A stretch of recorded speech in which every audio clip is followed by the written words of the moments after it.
It's on pretty much every dinner table, right? Black pepper. We just take it for granted. But what if I told you the journey of this tiny peppercorn is this year-long saga of science, survival, and just incredible precision? Let's peel back the layers on the real king of spices. Yeah, just look at this. It's such a powerful reminder that we're not just looking at a simple spice. We're looking at a full year of growth and care and hard work, all packed into these tiny little black pearls. Okay, so with that much effort on the line, how do farmers make sure every single harvest is not just big, but also safe, healthy, and sustainable? Well, it turns out there's a kind of rulebook for that, a whole set of principles that guide pretty much every step of the way.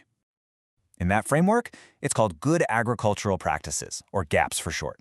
Think of it like the playbook for responsible farming. It covers everything from the health of the soil to the final harvest, all to make sure that what ends up in your kitchen is the absolute best it can be, not just for you, but for the planet too. And what's the whole point of all this work? Well, it's all for that signature spicy kick, right? That comes from a chemical compound called piperine. That's the molecule, the thing that gives pepper its famous heat and has made it, believe it or not, the world's most traded spice. But here's the thing. A world-class spice like this doesn't just come from any old plant. Nope. The journey to the perfect peppercorn starts way before anything goes in the ground. It all kicks off with finding the perfect plant for the perfect environment. And trust me, as we're about to see, pepper is, well, it's pretty picky. So, black pepper is a total child of the humid tropics. It absolutely needs high rainfall, constant humidity, and a really specific temperature range to even think about thriving. It's especially happy in those red laterite soils you find in its native habitat, where the soil acidity is just perfect. And what's super interesting is that we're not just talking about one kind of pepper plant here. The biodiversity is just, wow, it's incredible. In India alone, one of the world's top producers, farmers are growing over 70 different varieties, or cultivars. And each one of these cultivars has its own specialty. You've got Karimunda, which is kind of the popular all-around workhorse in Kerala. But then you've got a specialist like Cotton Noddin, which farmers choose specifically because it has this incredibly high oleoresin content. And that right there is the source of pepper's super intense, aromatic flavor. All right, so you've picked your variety. Now what? How do you actually start a farm? You might think, oh, I'll just plant some seeds. But with peppers, it doesn't work that way. The process is way more precise, way more scientific, all to make sure the quality is top-notch. See, pepper vines are actually grown from cuttings. It's basically a form of cloning, and there's a really important reason for it. This method makes sure that every single new plant is a perfect genetic copy of its healthy, high-yielding parent. If you used seeds, you get all sorts of genetic variations, and that just means inconsistent quality and yield. No one wants that. And this is where things get really clever. One of the main techniques farmers use is called the serpentine method. It's brilliant.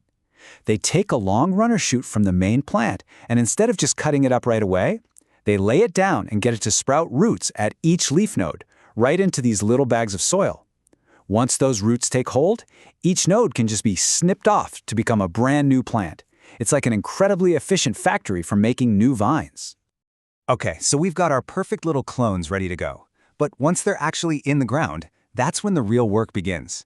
Keeping these vines healthy and productive isn't just about farming. It's a science, and it demands constant, precise attention. This right here is the goal. A vine that looks exactly like this. Lush, vibrant, and just absolutely loaded with peppercorns. But man, getting to this point requires a perfect balance of nutrients, water, and sunlight, all managed with some serious scientific precision. And I mean it when I say precision. This management is totally data-driven. We're not talking about guesswork here.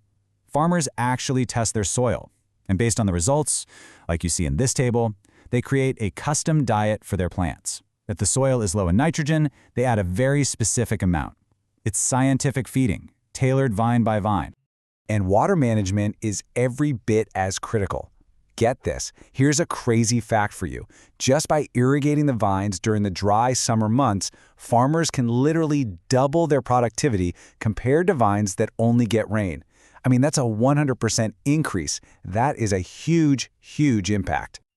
But, even with perfect food and water, the journey is still full of danger. Farmers are in this constant battle against a whole army of natural enemies that can just devastate a crop.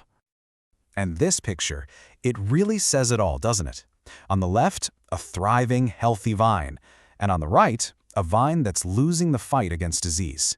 This stark contrast, this is the daily risk and the daily challenge that every single pepper farmer has to face.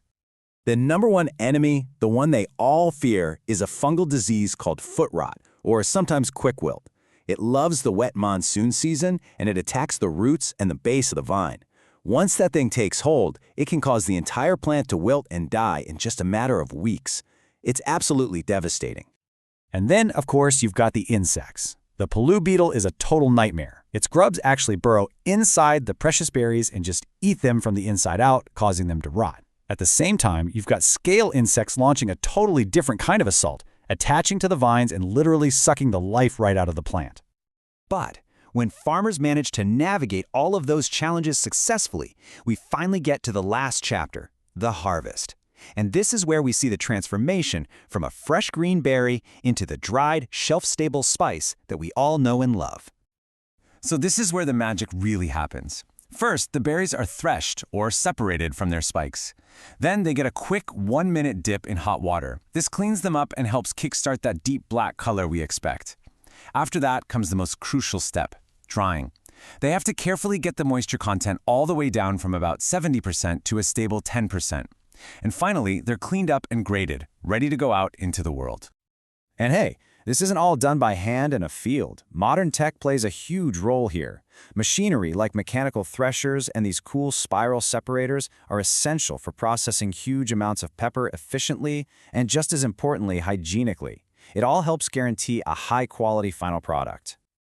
And so, after all of that, after the careful selection of the plants, the scientific cloning, the data-driven feeding, that year-long fight against pests and diseases, and the super precise post-harvest processing, we get this, a perfect black peppercorn, ready for our tables.